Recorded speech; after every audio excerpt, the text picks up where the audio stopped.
New York, Atlanta, Los Angeles. Campus protests erupting across the country last spring, a response to Israel's war against Hamas in Gaza after the brutal terrorist attacks on October 7th. Hundreds taken hostage and over 1,000 dead, then tens of thousands killed in Gaza and mass destruction. Closer to home, new questions about free speech, extremism, and foreign influence. Not to mention hundreds of arrests and questions from Congress about some of the groups involved. One drawing scrutiny. There is nothing wrong with being a member of Hamas. Samidoun, a pro-Palestinian, anti-Israel advocacy group. These are the people that are on the front lines defending Palestine and fighting for its liberation. That's Samidoun co-founder and international coordinator Charlotte Cates, taking part in Resistance 101, a webinar held in March by a student group at Columbia University. Samidoun, which means steadfast in Arabic, is banned in Germany and Israel for its vocal support of designated terror groups. Most of what we do is kind of the activism that you see people do every day in their communities. So that's organizing demonstrations. That's organizing political education events and seminars. Kate spoke to us remotely from Vancouver, where she was arrested on hate speech charges for defending Hamas's actions on October 7th at a rally. Long live October 7th! Samidoun has co-sponsored several protests in the U.S. over the last year, both on campuses and at major events like the DNC. We wanted to get a better sense of what Cates is saying to college students and protesters. Do you think the Israeli state has a right to exist? The so-called Israeli state is a settler colony, and it never had a right to exist. There's no such thing as a state's right to exist. You supported Hamas's actions on October 7th. Is that accurate? And when we have spoken about October 7th as a brave, heroic operation, that is something that we stand by 100%. So you look at the events of October 7th not only as something that you support, but you also believe that it was justified. I think that Palestinians fighting for their liberation is an absolute right. Throughout our almost 2-hour-long interview, Cates called Israel a colonizer or referenced colonialism more than 40 times, including after several questions about the death of Israeli civilians on October 7th. What do you say to those individuals who were at a concert that did not have a weapon? Was it heroic for that action to take place? I do think it is heroic that Palestinians broke out of the siege on Gaza. Palestinians have a right to resist, and that what we saw on the 7th of October was a heroic operation designed to achieve the Palestinian people's liberation. I guess the question is, where does it end? Do two wrongs make a right? We're not talking about two wrongs. We're talking about a colonizer, and we're talking about a colonized people fighting for freedom. Cates has said similar things in her speeches and webinars with students. And they took an action that they understood is necessary in order to make change. Members of Congress now asking questions about Samidoun's funding. How we can make sure we are following the money. Following the money isn't easy.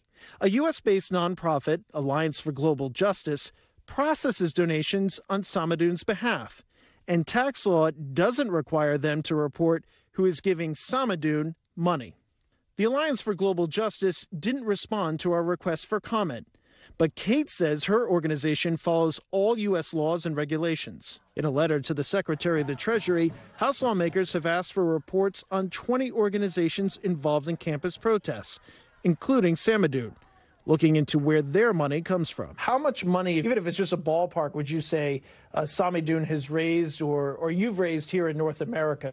I mean, we've raised thousands of dollars. Ultimately, the question here is, where's your money coming from? Where are you really getting your support? Well, one of the things that's really amazing about standing against genocides is that, like, a lot of people want to see the genocide end. There's sometimes this discourse about, like, funding of protests that makes it sound as if, like, having a demonstration requires hundreds of thousands of dollars. No, it just requires, like, hundreds of people that actually care about a cause. A cause that led Cates to Iran in August, where she accepted a humanitarian award, drawing even more scrutiny. But she told us she's not funded by nor affiliated with Iran, Hamas, Hezbollah, or any U.S. designated terrorist organization. Support can be anything from money to services to personnel. Laura Burns spent 2 decades at the FBI investigating terror groups. Certainly there's a component of the protest activity that are individuals who simply want peace. But if you look closely at a number of the activities and the organizations that are involved in these protests and encampments, there is a theme of support for Hamas, which is a designated terrorist organization. Whether that support violates federal law, something called material support, can be difficult to prove, Burns says, without tax reform. The laws surrounding tax-exempt organizations' reporting requirements should be enhanced to require more transparency and more accountability. We asked Cates about questions raised by lawmakers that she and her organization are effectively acting on behalf of U.S. designated terrorist groups. The concept of material support requires that there is a form of material support. You actually have to, provide money or weapons or services to that organization. And that's not what's happening here. We're talking about expressing moral and political support. There are no known criminal investigations in the U.S. involving Cates or Samidoun. In the midst of the Jewish High Holy Days, and as the anniversary of October 7th approaches, tensions are high. There are Jewish student groups around the country saying they worry about a repeat of last spring. Some protest groups say Congress is unfairly portraying their demonstrations as pro-Hamas when they are calling for peace. And universities and cities, caught in the middle, challenge to balance free speech with public safety. As for Cates, she says her organization will continue to speak out. Essentially, we're seeing a situation where Palestinian lives are considered nameless, expendable, and pointless, and Israeli lives, even if they are literal soldiers engaging in a colonial war, are considered precious and very important. What do you all see for October 7th this year, or around that time period? There's many actions and demonstrations being mobilized. We're going to be out in the streets, and we're going to be mobilized until this ongoing colonial project comes to an end. Tom Winter joins us now. Freedom of speech. She can say whatever she wants, right? That's right. On the other hand, she calls Hamas's October 7th attack heroic. More than 1,000 people died. And there is a legitimate concern about the people living in Gaza and their plight. But where does Congress stand on all of this? So there's been a recent development in this. One of the organizations that we talked about, the Alliance for Global Justice, there was a letter that was sent from the chair of the House Ways and Means Committee, Jason Smith, asking the IRS to look into them and ultimately strip them of their nonprofit status. So that's ongoing. They cite some of our previous reporting on both that organization as well as Samidoun.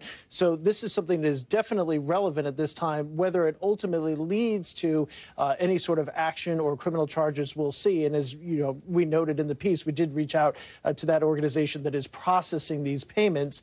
So that's kind of where that stands. This all comes, Tom, as the FBI tonight warning about these October 7th protests and wanting people to be vigilant here in the next couple of days. Yeah. Did I miss this? You said she's in.